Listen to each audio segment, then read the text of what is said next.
Doctor साहब, सबसे पहले सादा अल्फाज में बताइए कि निपा वायरस असल में है क्या और ये आम वायरस से किस तरह मुख्तलिफ है? जी, बहुत शुक्रिया अपने प्रोग्राम में इनवाइट करने का। निपा वायरस एक ऐसा वायरस है जो आमतौर पे चमगादड़ों में पाया जाता है और खास किस्म की चमगादड़ में पाया जाता है। अच्छा। और जिसको हम फ्रूट बैट कहते हैं या फ्लाइंग फॉक्सेस भी कहते हैं।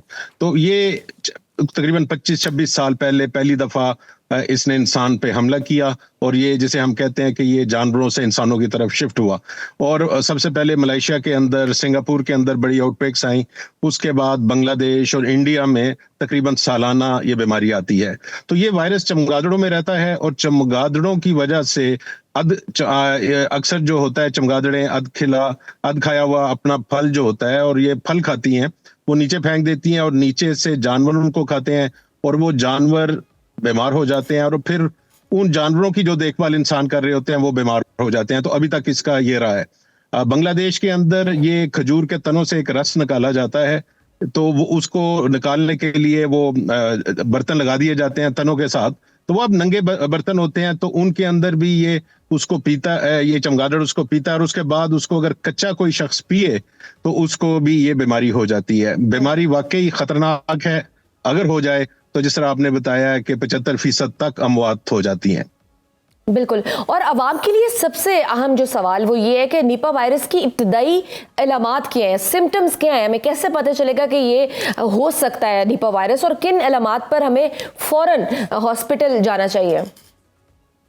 देखिए, जो आपने पहले एक बात की थी, अलामात पे आने से पहले मैं चाहूंगा कि उसको भी हम डिस्कस करें कि कितना हमें पैनिक में आना चाहिए और कितना हमें होशमंदी के साथ इसका मुकाबला करना चाहिए। तो जो तारीख है हमारी, जो पाकिस्तान में आज तक इसका कभी भी कोई केस या किसी जानवर के हमें ये निपा वायरस नहीं मिला आज तक। कल क्या हो उसका नहीं कह सकते। तो अगर हम रिस्क देखें तो वो पाकिस्तानियों के लिए कम है, खासतौर पर जो पाकिस्तानी जो है ट्रैवल नहीं कर रहे, वो बांग्लादेश या इंडिया नहीं जा रहे, उनके लिए ये काफी कम है। और उधर भी उन लोगों के लिए ज्यादा है जो जानवरों के फॉर्मों में जाते हैं और कोई ऐसा फल खाते हैं जिसको आगे परिंदों ने खाया हुआ है।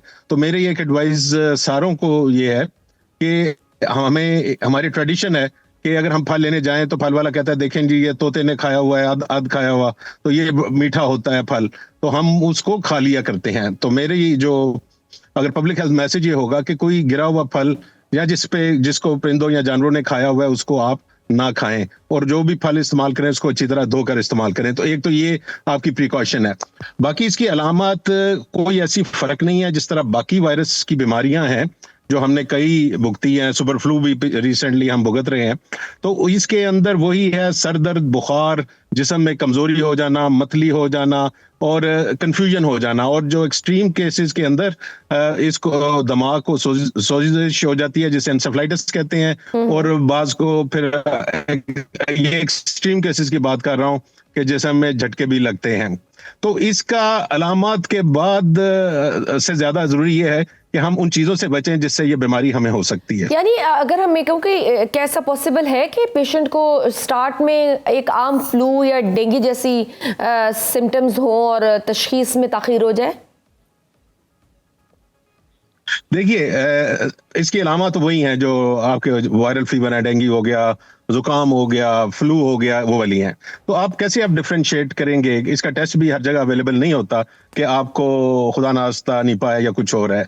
अगर आपका एक्सपोजर है, आप किसी ऐसे बाग में गए हैं और आपने कोई कच्चा शरबत, खासतौर पे खजूरों का जो तनों से रस निकाला जाता है, उसकी मिठाइयां भी बनती हैं, उसके बहुत सारी मशरूबात भी बनते हैं, वो अगर आपने बगैर उबाले हुए पिया है और आपको बाद में फ्लू है तो आप खतरे में हैं। आप किसी ऐसी जगह पे गए हैं जहां पे जानवर बीमार हो रहे थे और आपने उन जानवरों के साथ आपका इंटरेक्शन हुआ है, या उनका जो टेक केयर कर रहा था इंसान वो बीमार हुआ है और उसके साथ आपका इंटरेक्शन हुआ है और आपको फ्लू हुआ है, तो ये मतलब खाली अलामत फोकस नहीं करेंगी, हमें इसका हमें बैकग्राउंड में भी जाना है कि आपको किधर गए हैं। अगर आपको फ्लू है तो आपने सोचना है कि अगर आपने कोई ऐसा फल तो नहीं खाया जो जमीन पे गिरा हुआ था या कच्चा था या कहीं ऐसी जगह, राइट। तो परिंदों ने खाया हुआ था, परिंदों का खाया हुआ आपने फल इस्तेमाल नहीं करना।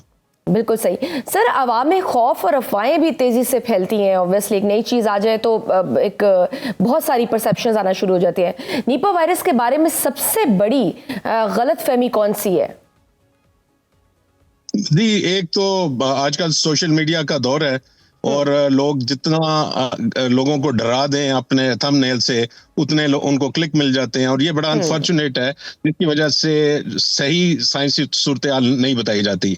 मैं जिस तरह मैंने आपको बताया कि आज तक हमें इसका कोई मरीज या जानवर या कोई जिसके अंदर ये पॉजिटिव हो हमें नहीं मिला पाकिस्तान में। और उसकी वजह ये है कि पाकिस्तान जो है, ये जो चमगादड़ें हैं उनकी जो फ्लाइंग रेंज है, हम उसके आखिर पे आते हम उसके अंदर ही हैं लेकिन हम उनके आखिर पे आते हैं। तो इतनी ज्यादा कंसंट्रेशन प्रोबेबली उन चमगादड़ों की हमारे मुल्क में उस तरह नहीं है जिस तरह इंडिया के अंदर है या बांग्लादेश के। तो नंबर 1। लेकिन जो आपने पहले बात की वो भी ठीक थी कि वायरस जो है वो सरहदों को नहीं मानते और आज एक बीमार शख्स अगर इंडिया में है, कल वो ट्रेवल करके और ये इसका ओरिजिन यानी कि स्टार्ट सर ये इंडिया से ही हुआ था ना?